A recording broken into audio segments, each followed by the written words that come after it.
తిరుపతిని స్మార్ట్ సిటీగా తీర్చిదిద్దేందుకు టీటీడీ కూడా సహకారం అందిస్తుందన్న చైర్మన్ సదర్వాడ కృష్ణమూర్తి ఎయిర్పోర్ట్ నుంచి కాలూరు క్రాస్ రోడ్డు వరకు ఆధునికీకరణ పనుల కోసం 10 కోట్ల రూపాయల నిధులను కేటాయిస్తుందన్నారు.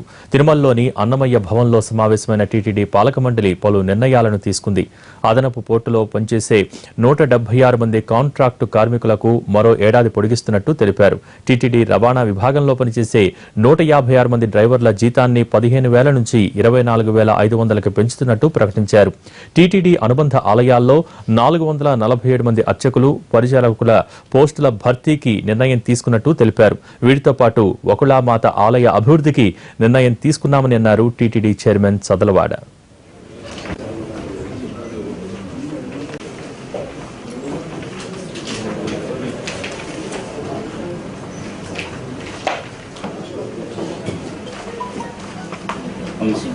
తిరుపతిని విశాఖపట్నం, విజయవాడ లాగా చేయాలన్నది దానిలో భాగమైనటువంటి తిరుమల తిరుపతి దేవస్థానం.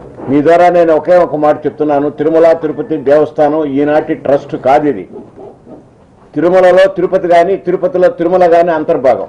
ఈ సుందరీకరణలో ఎయిర్పోర్ట్ నుంచి కాలూరు దాకా బ్రహ్మాండంగా చేయాలని 100 ఫీట్ రోడ్ సుందరీకరణలో కనిపించాలని కాబోయే ఇది స్మార్ట్ సిటీ